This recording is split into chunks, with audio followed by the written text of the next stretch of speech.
Hello, magandang gabi po sa inyong lahat. Thank you for spending your Tuesday evening with us. Let me know po if clear po ba ako sa end nyo. Kindly type C. I'll check the chat box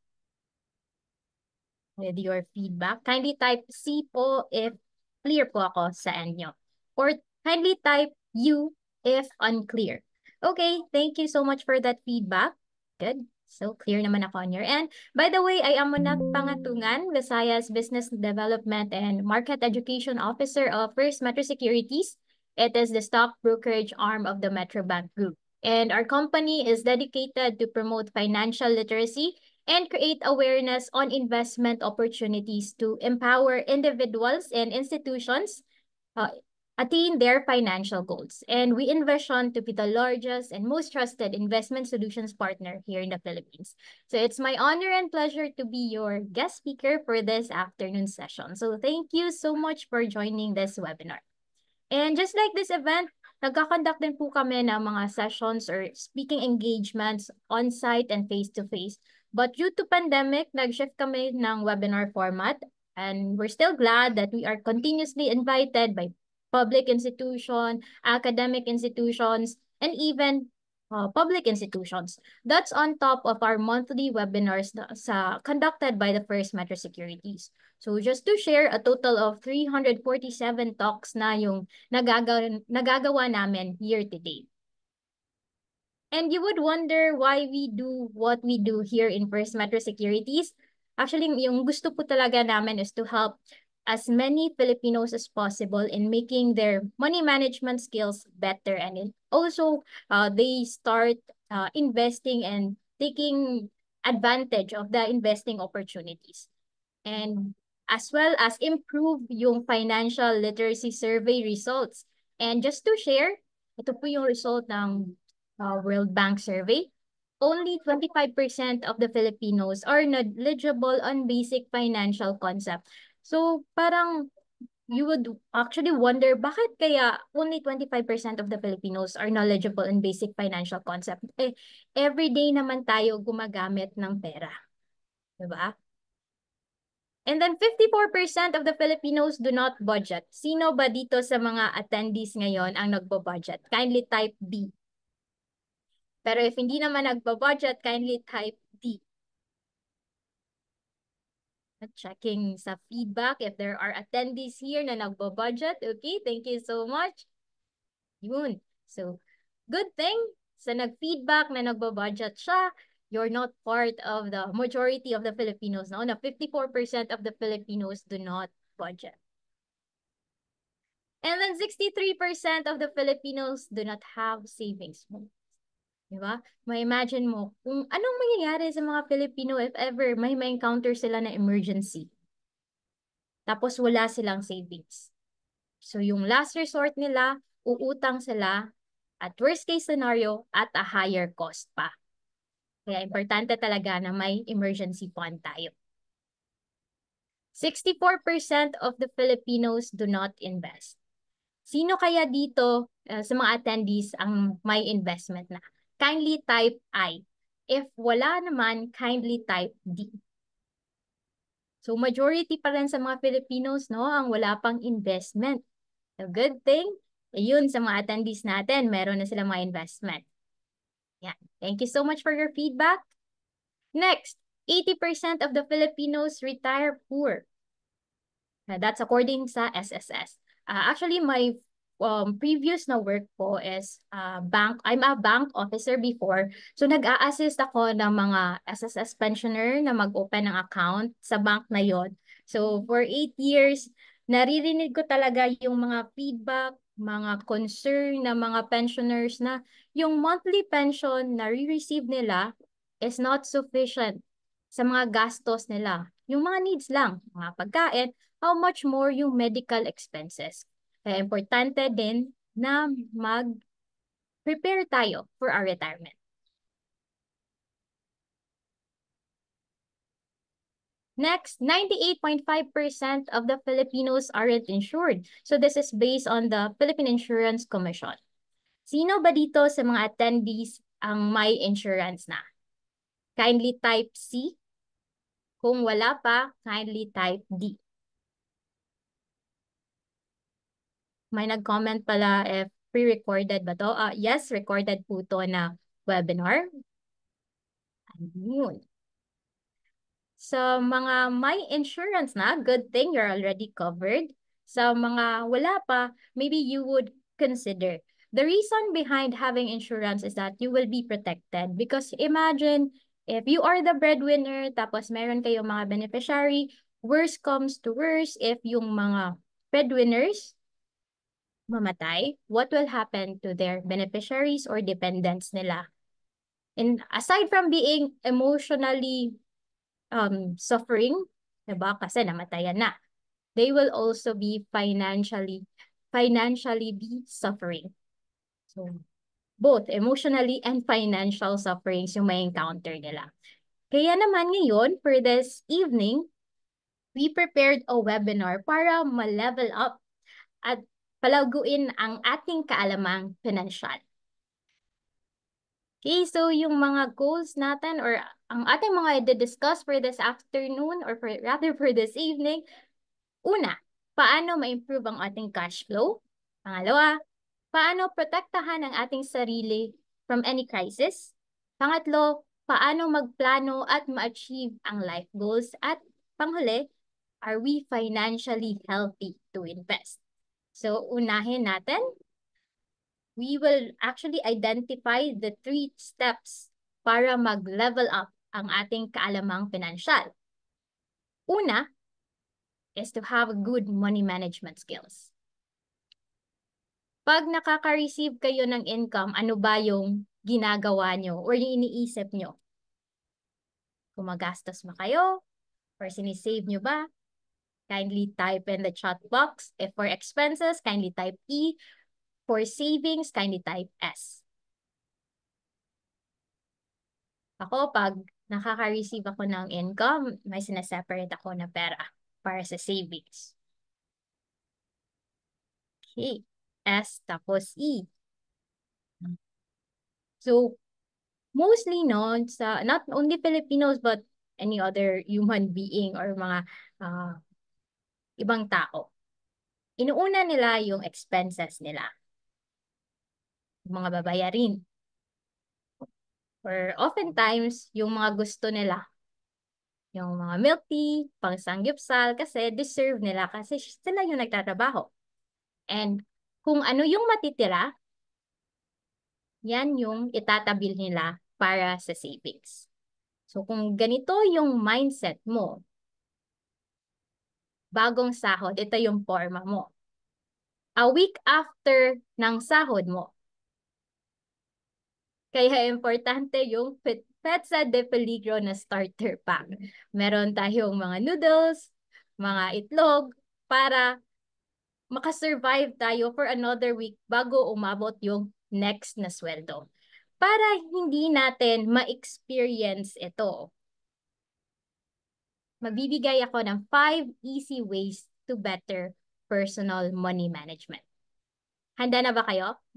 Kindly type R for ready.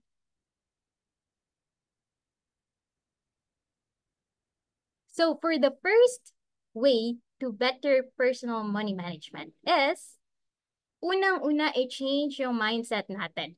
So nakita ko kanina marami sa mga attendees na nag-feedback na once na-receive nila yung income nila, kukunin nila una yung para sa sarili nila or yung savings for their future self or magtatabi sila ng pera para sa sarili nila.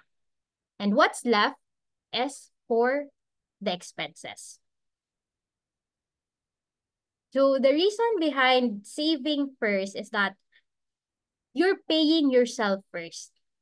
And imagine din kasi, pag na-receive mo yung income, tapos spend mo na siya agad for your different expenses, especially if wants. Parang every time you spend, it is considered someone else's income. So kung every pangsweldo mo gusto mong may pang milk tea, so yung milk tea shop, may additional income every time na nagsuspend ka for the milk tea. So with that kind of mindset, dito natin ma-realize na it's not about how much money you earn, but how much money you save. So tingnan niyo po yung picture. May dalawang balde dito. Yung unang balde, walang mga butas or walang hole. Yung pangalawang balde, maraming mga butas. Yung tubig na na-flow or yung tubig from the gripo, imagine nyo po, ito yung cash flow nyo. Inflow ng pera nyo. Yung income nyo, yung sweldo nyo. Yung balde naman is yung money management skills nyo. So kung may problema ang money management skills nyo, maraming mga butas, you cannot save as many water. Unlike kung repaired yung money management skills nyo, walang mga butas, walang problema, you can save as much money as you can. Kaya importante talaga na may good money management skills kayo. So after changing mindset, second is the budgeting strategy.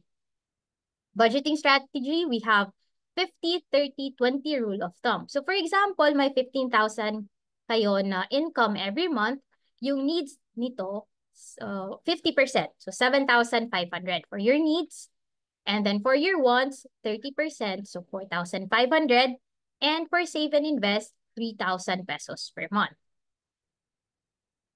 But hindi talaga sabihin natin standard yung 50-30-20 na dapat nyo talaga siyang i-follow because budgeting is flexible. Kaya kung ngayon, sa situation nyo, hindi nyo pa kaya na 50% ang para needs, kasi marami pa kayong mga bayarin, pwede namang 70% or 80% sa needs, tapos 10% sa wants, and 10% sa savings.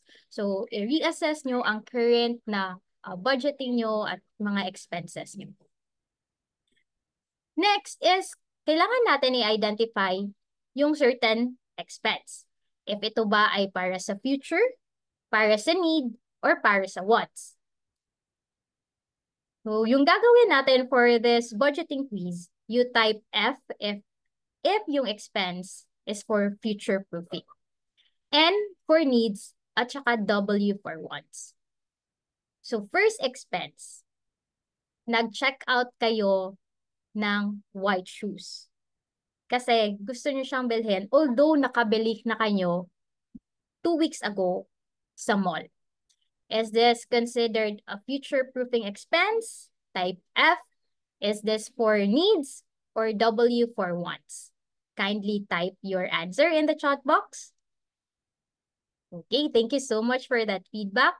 Of course, since meron na kayong white shoes na nabili 2 weeks ago, tapos na-tempt lang kayong bumili ngayon at napa-check out kayo sa app nyo, this is considered a want or W. Next, fruits and vegetables. Is it considered F for future proofing, N for needs, or W for wants?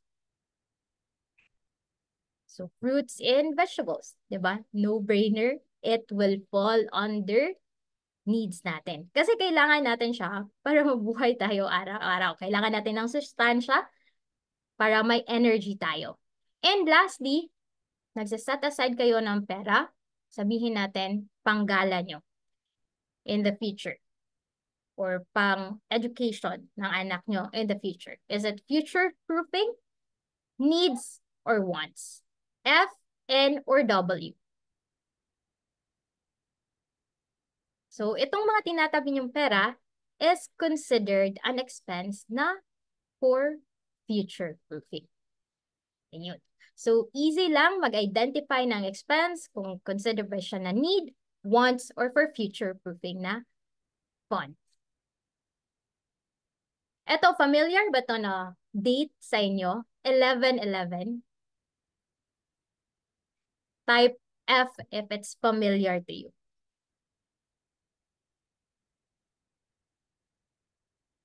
11/11, actually ito yung parang Singles Day sa China. Pero, ginawa siyang big sale ng isang online na e-commerce. So, every 11/11, may big sales na ino-offer sila sa mga user ng platform nila. And it was able to generate $84 billion in 2021. Pero dito sa Pilipinas, hindi lang 11/11 ang nakakasira ng budget natin. Pati January 1, February 2, March, April. So every month, may mga tempting na dates. That's on top sa mga sale doon sa malls na every 15th and 30th of the month.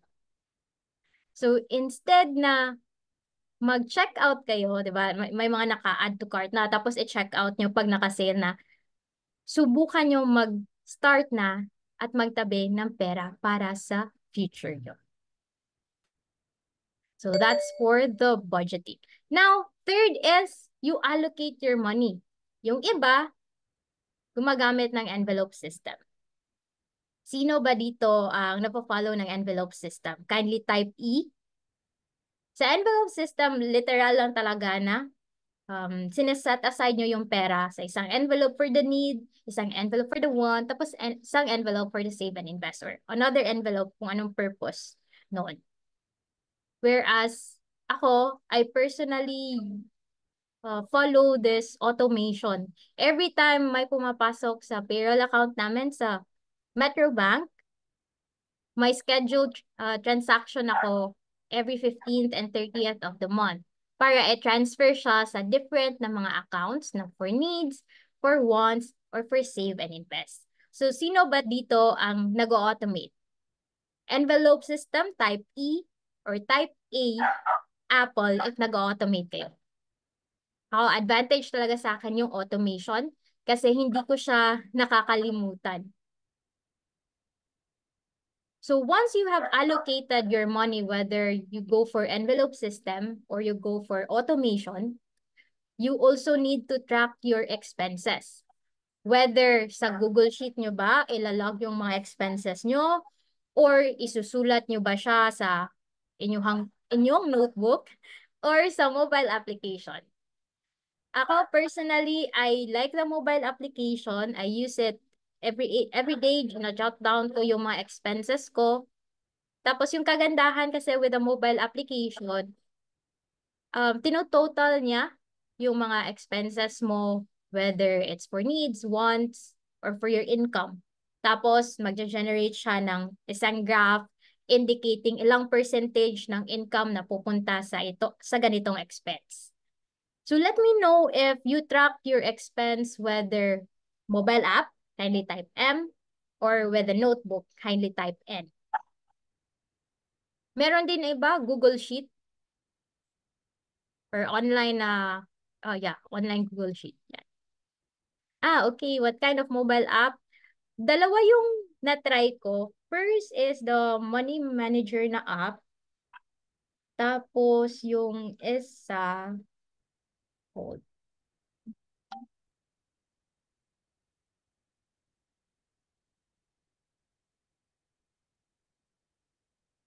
Yung Money Manager na app is color red yung icon. Tapos yung isa is Money Lover na app, yung color green. So, mga libre lang to na mobile application na da-download sa Play Store. Yan. So, parang mga 5 years na din akong nagja-jot down sa mobile application. Kasi before, Google Sheet yung ginagawa ko. Pero although automated naman yung pag-total, pero need ko kasi pa ding i-manual yung parang paggawa ng mga graph. Tapos, later on, explore ko yung mga mobile application. So, either of the two, Money Lover or Money Manager. Tapos, if may mga instances kayo na natitempt kayo na bumili mga big purchases I think hindi nyo lang namalayan, pero you are actually using purchasing filters. Pag nagde-decide kayo na bibili itong purchasing filters. Una, yung purpose. So, kung bibili kayo, of course, alam nyo dapat ano yung reason bakit kayo bibili nun. Importante ba siya or hindi? Second, yung design. Kung yung bibilhin nyo is okay sa inyo yung design, aesthetic siya para sa inyo, then go. Plus, dapat quality din. Durable siya. And lastly, within your budget. So, itong purchasing filters, kung may X kahit isa dito, parang yung decision nyo na is not to buy that item, not to buy that item. So, yung nakakatulong ang purchasing filters, whether you will buy that certain item o hindi. So, dapat naka-check mark siya with a purpose, okay siya sa design, okay din ang quality niya, at yung budget niya. So, within the budget lang, yung price na bibilhin nyo sa inyo sa isang item. So, makakatulong ang purchasing filter, especially for the big purchases.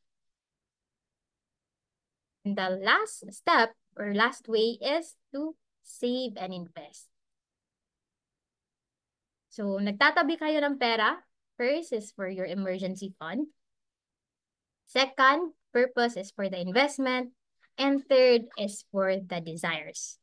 So, parang ito yung priority kung bakit kayo nagtatabi ng pera. So, yung initials niya, emergency fund, letter E, investment, I, tsaka D, desire. So, kung isi-switch nyo yung priority, uunahin nyo yung desire, followed by investment, tapos emergency fund. Yung initials niya, kung ma-observe nyo, DIE. So, ito yung reason bakit, one of the reasons, bakit mamahata yung money management skills nyo. So, dapat yung priority nyo, pag nagtatabi kayo ng pera, is emergency fund, investment, tsaka desire. So again, here are the 5 easy ways to better personal money management. Una, change mindset. Second, budgeting strategy. Third, you allocate, whether envelope system or automation. Fourth is to track expenses, whether you jot down siya sa notebook, pen and paper, sa Google Sheet, or even sa mobile applications. And lastly, you set aside money for save and invest. So yung primary goal talaga ninyo is to manage your expenses or lessen it, you save more, and you increase your income.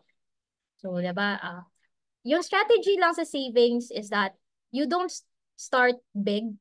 Pwedeng 1%, 2%, 3%, or 5% lang muna ng income nyo ang itatabi nyo para mag-build yung discipline na nagtatabi kayo ng pera on a monthly basis. Tapos later on, kayo na din yung ma-motivate na need ko na ma-increase ng savings and then yung ma-save ko in the future. As to the income, how will you increase your income? Of course, multiple streams of income. Pwedeng aside sa active income nyo, mag-explore din kayo ng passive income or you explore any side hustles para mag-increase yung income nyo. Aside from that, talking about debt management, I would like to share then na about 23 in every 100 households na mga Filipino avail loan in 12 months. Ang reason behind availing the loans, top 3 reason, una, basic goods. Pangalawa, business expenses. Pangatlo is for education expenses. Do you think these are good utang or bad utang? Actually, we will identify on this part what are the good utang and what are the bad utang. So first, good utang. Yung loan proceeds ng good utang, makakatulong siya para mag-upskill kayo. So, for example, professional development, personal development, uutang kayo para pang graduate school nyo. Pero at least na-develop kayo professionally or personally. Second, loan proceeds for the business. Pero hindi dapat yung new business ha, dapat siyang established na siya for 2 years or 3 years kasi familiar na kayo with the business. Yung purpose nyo lang with the loan proceed is to expand your business nyo. Ang reason behind it is that less yung risk on your end kasi knowledgeable na kayo sa existing business nyo at may experience na kayo. And another good utang is the loan proceeds used to buy rental property or used to construct rental properties. Of course, yung main purpose talaga ng good utang is to generate more money. So another type of utang is the bad utang. So yung mga bad utang, it's something na hindi mo kayang bayaran. Parang impulse lang yung pag-uutang mo, pero in the long run, hindi mo pala kayang bayaran in a monthly basis. Tapos, another red flag pa ng utang, yung loan proceeds, ginagamit mo pambili ng mga gamit kahit hindi mo naman kailangan, or pambili ng mga gamit na mamahalin para maging you look rich. So it's useless. So in the end, yung bad utang, it actually lessens the money. Clear ba yung difference with good utang and bad utang? Kindly type C. If not clear naman, kindly type N.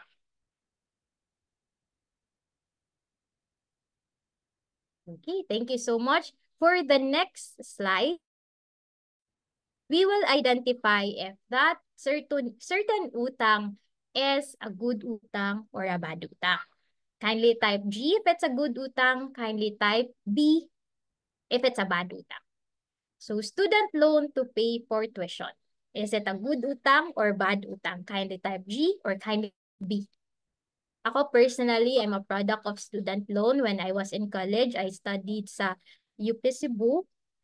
70% ng tuition ko on loan, 30% I pay in cash. So, yun yung cycle ko every semester until nag-graduate ako in college.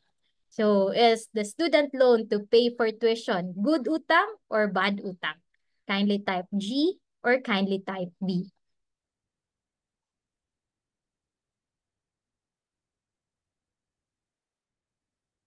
Student loan to pay for tuition, is it good utang or bad utang? Okay, thank you so much for that feedback. Well, it is considered a good utang. So it's personal development then, professional development. Yung iniisip ko lang namin talaga ng family ko nung umuutang kami for student loan is that by the time na matapos ako ng pag-aaral, mababayaran ko na lahat ng utang. Next situation, buy a new car without checking your capacity to pay. Is it a good utang or a bad utang? Buy a new car without checking your capacity to pay. Okay, so correct. The answer is bad utang. So, ito, very common siya if especially yung mga zero down payment kasi upfront wala kang binabayaran eh. Pero on the monthly amortization, dun mo ma-realize na ang bigat pala sa budget mo, hindi mo wala kaya na masustain yung monthly amortization. So this is considered a bad utang. Pero if may business ka na, existing business ka na into mga car rental, or like nagsiservice ka, then this will fall under good utang. But if it's beyond your capacity to pay, this is bad utang. Next, buying a new ref for your restaurant. So example, yung restaurant mo, 3 years na yung restaurant mo and then you are considering na mag-expand ng storage space. Is it a good utang or a bad utang? Okay, thank you for that feedback. Yes, this is considered a good utang. And lastly, put up a business without knowing the business well. Is it a good utang or a bad utang? Loan proceeds are being used to put up a business without knowing the business well. Okay, so this falls under bad utang. Yan. Thank you so much for those who participated. And then additional tip na lang din for those who are considering to use credit card or applying for credit card. There are actually 5 smart ways to use the credit card. First of all, you need to pay off balance every month. So full payment talaga para hindi ka ma-charge ng finance charges. So ito yung, for example, 1,000 yung dapat mong bayaran, pero you only paid 800 pesos. So yung 200 pesos, subject siya sa finance charge. Depende siya sa mga banks or sa credit card if yung minimum nila na finance charge is 500 pesos or 600 pesos or 3.5% ng remaining balance. So dapat pay in full. Second, use the card for your needs, not for your wants. Kasi at least malimit yung pag-overswipe mo. Pero if any case, need mo talaga mag-credit card kasi may gusto kang bilhin, want na, pero may pera ka namang pambayad nun in cash, then this is actually considered, it's actually good to use the credit card in swiping your needs for as long as you can pay in cash. Next, never skip a payment. You never skip a payment because if you pay after the due date, may penalty siya.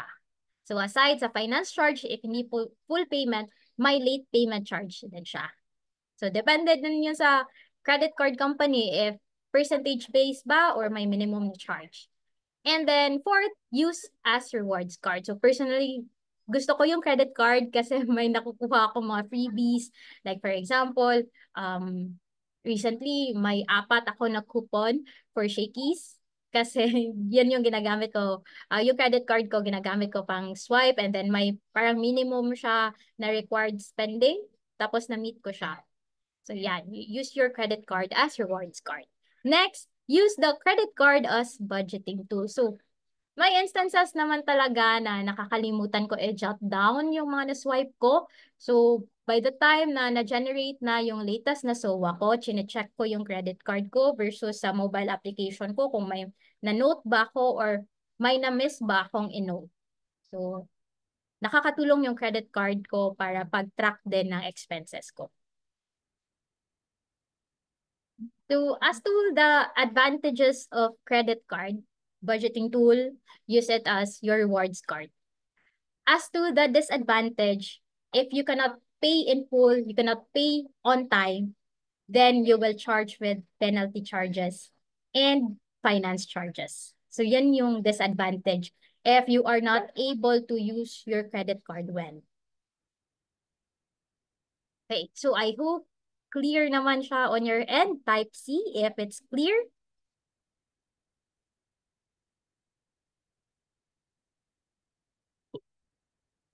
Salamat po. So we're done with the money management skills. Now let's proceed to the second step, which is protection. Of course, tayong gusto naman natin ma-achieve yung mga different desires natin, different goals. So minsan, na may ibang tao na nag-indicate sa vision board nila. Like for example, yung dream travel, dream car, dream house. Pero may mga instances kasi na mga situation na hindi talaga natin na-prevent. So for example, yung being unemployed during pandemic. Hindi naman natin ito inaasahan, di ba? That's why it is important to have emergency fund. So emergency fund, you set aside money. It's worth 3 to 6 months of your expenses. Para may pang-buffer ka by the time na nawalan ka ng trabaho. So, why is there a need for emergency fund? There are actually 3 reasons. Una, peace of mind. So again, hindi ka magkakaproblema if ever mawalan ka ng trabaho for about 3 to 6 months kasi may pera ka naman na itatabi na pambayad ng bills mo, pambayad ng pagkain mo, rentals mo. Second reason why you need emergency fund, safety net siya during tough times. And lastly, third reason why you need emergency fund, para hindi ka ma-disrupt sa investing mo. And how you create emergency fund? First one, you set aside 3 to 6 months of your monthly expenses. Second is you put your emergency fund somewhere that is safe but accessible. Yung easily lang mong makukuha or mawi-withdraw.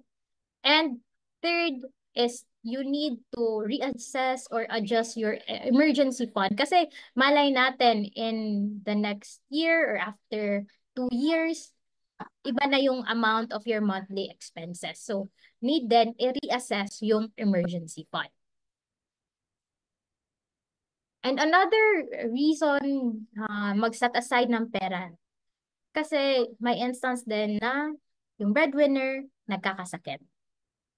So, kailangan kang may health insurance. So good thing if may health insurance ka, nabigay ng iyong company. However, if wala namang, hindi naman ito included sa benefits mo, then you need to have your own health insurance or HMO. So yung tip ko is you pay per annual premium, but you save monthly. The reason behind is that, for example, 1,000 pesos kung babayaran mo per month yung HMO. Pero if you decide na annual yung payment mo, there are instances kasi na yung mga insurance company or HMO nagbibigay ng discount if annualize yung payment. So instead na 12,000 yung babayaran mo, total 12 months, di ba, 1,000. 12,000 yung babayaran mo. Pero kung mag-annual premium ka payment, 11,500 na lang or 11,750. So at least may discount ka. Next, you also need to have life insurance. Rule of thumb for the life insurance, coverage is 3 to 4 times worth of your gross annual income. Okay, so next, aside sa pagtatabi ng pera, hindi lang talaga siya sufficient na itabi lang yung pera kasi with this example, yung 50 pesos mo in 2003, nakakabili siya ng 2 kilos of rice. In 2013, yung 50 pesos mo, 1.36 kilo of rice na lang yung nabibili. Now, in 2023, 1.05 kilogram of rice na lang ang nabibili ng 50 pesos mo. So, with this, it means na yung purchasing power ng 50 pesos mo is nagle-lessen. So, nakita mo from 2003, from 2 kilos down to 1.05 kilogram na lang yung nabibili sa pera mo. So, kung imagine mo na itatabi mo lang yung pera mo diyan sa bahay mo, so yung value ng pera mo umuunti compared pag nilagay mo siya sa isang investment vehicle. Kaya, it's not about how much money you earn, but how much money you save, and most importantly, how you make it grow. Pero before considering na ipag-grow mo yung money through investment, we shall assess your financial status. So please do note answers for the 6 questions. You just type, you don't need to type rather, but just take notes sa pen and paper or sa cellphone nyo for every answer of such question. For the first one, are you currently earning? Type Y for yes and type N for no. And please do note as well your answer on a piece of paper or on your cell phone. Next, are you able to track personal expenses? So kanina, may nag-answer na may mobile application sila or sa cellphone nila or sa notebook nila. Kindly indicate yes or no for your answer. Next, do you consciously save money before spending? Say a yes or a no. And then number 4 question. How much money have you been able to save? So, worth of personal expenses. Is it A, less than 1 month? Letter B, 1 to 3 months? Letter C, 3 to 6 months? Or letter D, more than 6 months? Kindly type or indicate A, B, C, or D for your answer.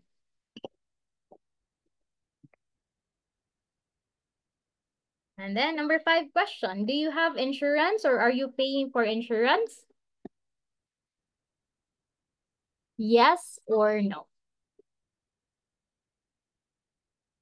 And then number 6 question, have you started thinking about investing for the future? Is it yes or no?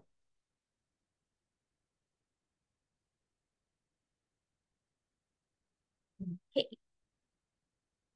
So, pag tapos na kayo mag-answer from numbers 1 to 6, i-tabulate na natin yung score nyo. 1 point for yes, 0 point for no. And then for letters na mga answer, A is 1, B is 2, C is 3, and then D is 4. Okay. Sino dito ang nakakuha na ng 0 to 3 points? 0 to 3 points. Okay, kung sa 0 to 3 points, you need to start building good financial habits. So again, going back to the 5 ways to better money management skills. 4 to 6 points. Sino ba dito ang naka 4 to 6 points? Kindly type me. 4 to 6 points. Sa mga nakakuha ng 4 to 6 points, keep practicing good money habits and continue building your savings or emergency fund. And congratulations sa naka 4 to 6 points. And lastly, for 7 to 9 points, you may be ready to start learning more about investment. Anyone na naka 7 to 9 points, kindly type ako. So congratulations sa naka 7 to 9 points. Okay, so we're done talking about money management skills. And then the second step, protection. And lastly is invest.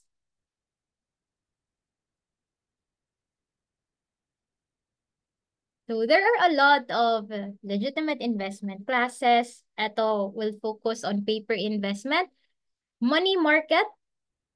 Example nito yung treasury bills, mga time deposit na ino-offer ng bangko.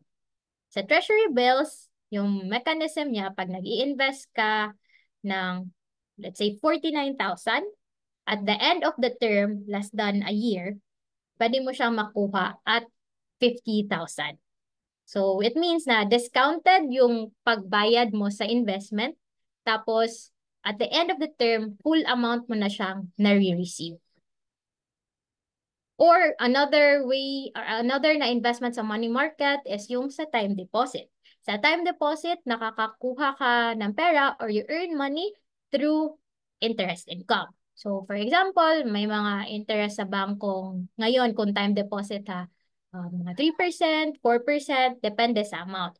So, with the time deposit, it is subject to 20% na withholding tax.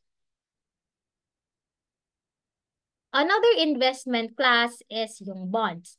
Kung ikaw ay nagpapautang sa iba't ibang tao, pero nagkakaproblema ka in terms kung nangongolekta ka na ng utang, well, you can have this option to actually lend or magpautang ka sa government or sa corporation. And you earn through interest income. And recently, yung retail treasury bond na in-offer ng Bureau of the Treasury, nag-offer ito ng 6.25%, subject to 20% withholding tax. Meron din namang mga corporate bonds. Recently, maraming mga corporate bond offerings. May 20,000, 50,000, or even 100,000 or 1 million yung minimum na investment nila. Ang difference lang nito sa nagpapautang sa ibang tao at nagpapautang sa government is that yung interest income na ma-receive mo kung sa government or sa corporation ka nagpapautang, automatically credited na siya sa First Metrosec account mo quarterly. Whereas kung ikaw ay nagpapautang sa ibang tao, dapat ikaw pa yung mangolekta dun sa taong nangutang sa'yo. Then another investment asset class is the equities. So with stocks, kung ikaw ay mag-invest sa isang publicly listed company, you are considered a part owner of that company or shareholder. So pag shareholder ka na, may iba kasing mga publicly listed companies na nagbibigay ng dividend. So you earn income sa equities or sa stock through dividends or capital gain. Capital gain pag, for example, binili mo yung stock at 50 pesos. After few months or few days, sabihin natin naging 53 pesos siya. So, nabenta mo siya at 53 pesos. nabili mo siya before at 50 pesos, so your difference niya na 3 pesos, it's considered your capital gain already. So same then actually with bonds, pwede mo din siyang mabenta at a prevailing market value ng isang bond. Sa bond lang, fix yung interest na ma-receive mo.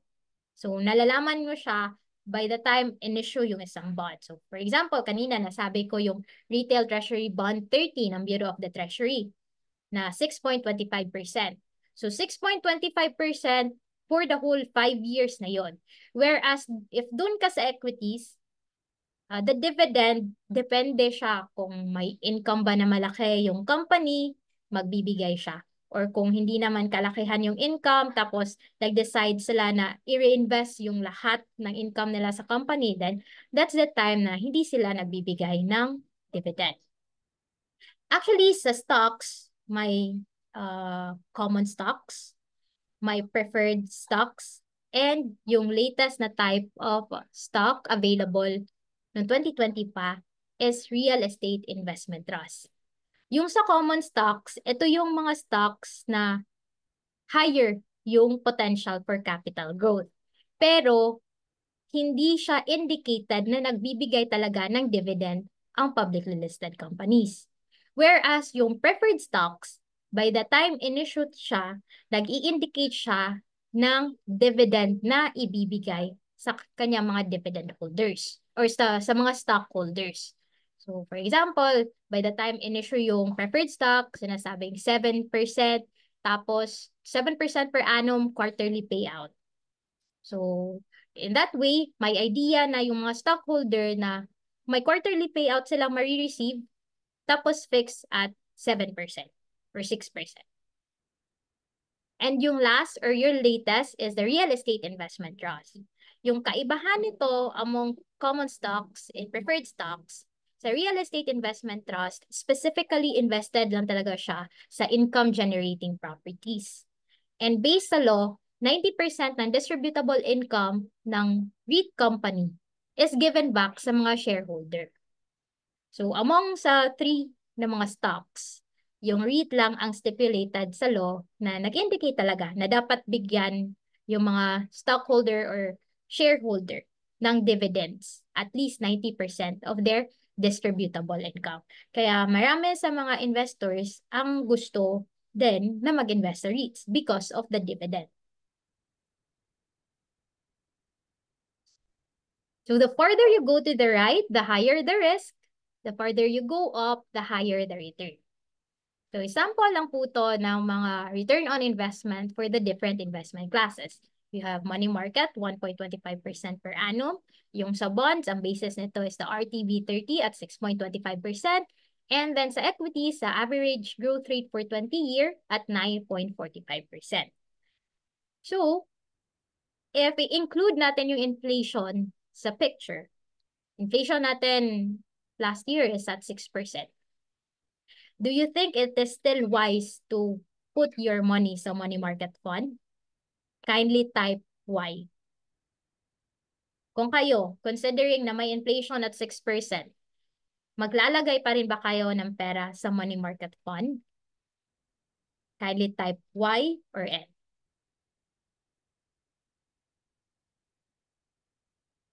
So again, no, yung purpose ng money market fund is for your emergency fund.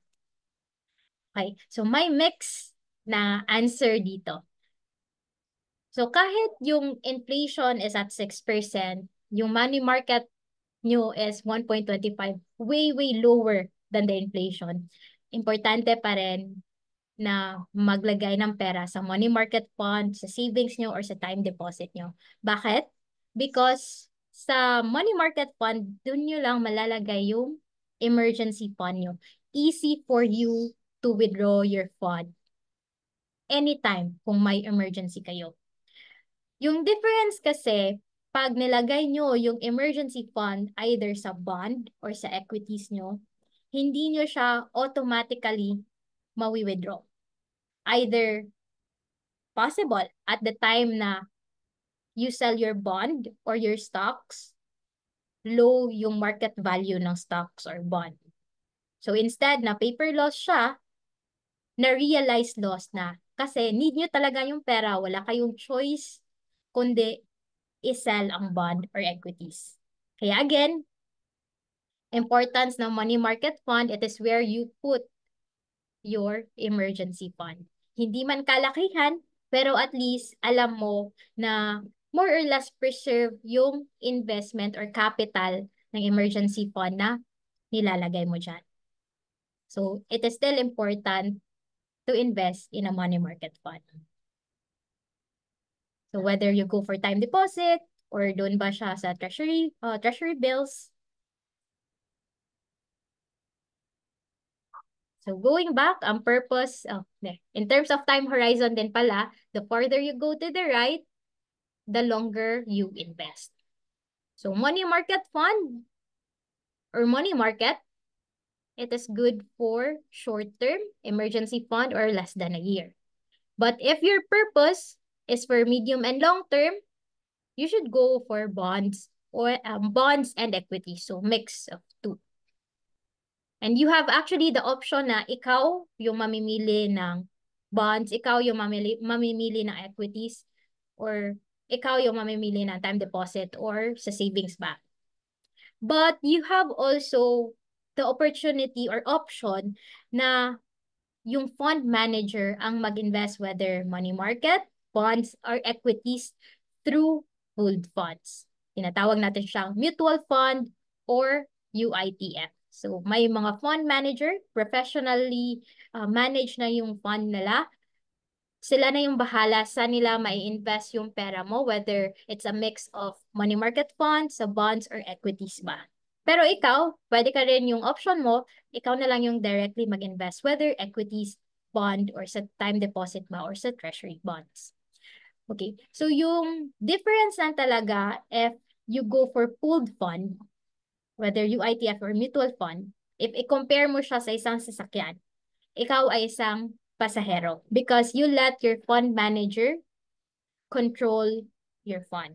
Whereas kung ikaw yung direct mag-invest sa bonds or sa stocks, kung sa sasakyan, ikaw yung considered na driver because you have the full control of your investment.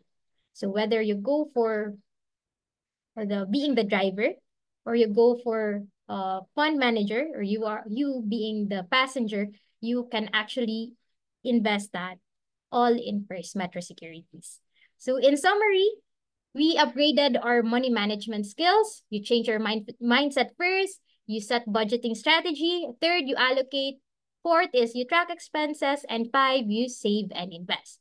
Number two, you are now protected in any crisis for as long as you have built your emergency fund, 3 to 6 months worth of your monthly expenses, and then get enough insurance coverage, 3 to 4 times worth of your annual gross income.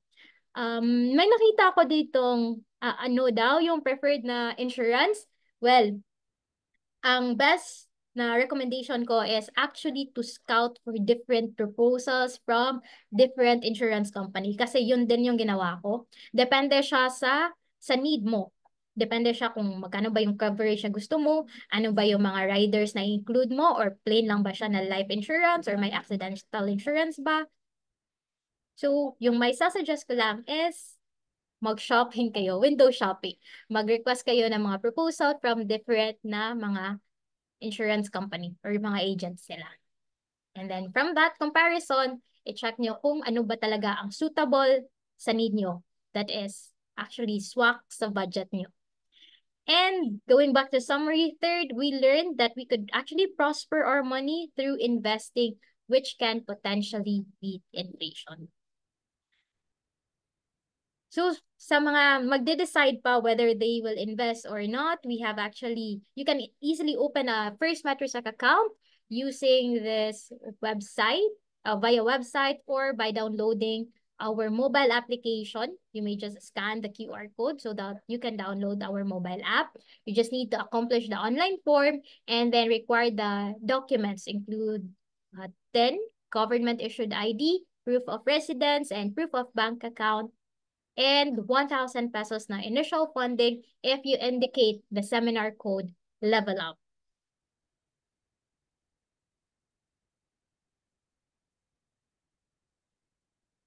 And I would like to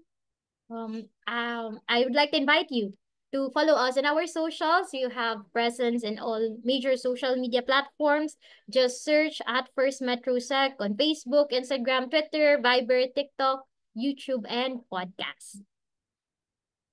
And another thing, I would also like to invite you to our events this August. We also have on Saturday, that is Stock Market 101.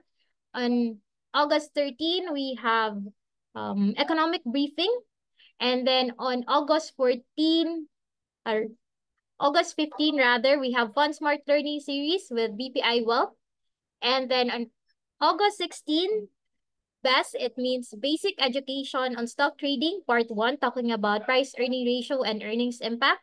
August 20, earnings from dividends and undervalued stocks. And then August 22, Fund Smart Learning Series with Atram. And on August 6, Introduction to Technical Analysis. I will share the link for the registration later in the chat box. And lastly, for customized, gamified, award-winning market education programs exclusively designed for your company, schools, or organization, just send us a formal invite at marketeducation@firstmetrosec.com.ph. And if you have any questions, please indicate it in the Q&A in the box. While waiting for some questions, kasi kanina na-answer ko na yung mga na-ask sa chat box, I would like to invite you all attendees to provide us feedback. We also value your feedback. I-share nyo lang po yung thoughts and with us by scanning the code and answer the feedback form. I will also indicate the link in the chat box later. So mahalaga po sa amin yung feedback nyo para malaman po namin kung ano ang better way for us to have these learning sessions in the future. So we appreciate your contribution and we look forward to implementing these positive changes based on your valuable feedback. Okay, as to the questions, going once, going twice. Type C naman po if clear or type N if unclear. If there are no questions, can they just indicate C if clear or N for not clear? Ayun. Thank you so much po for that feedback. Okay.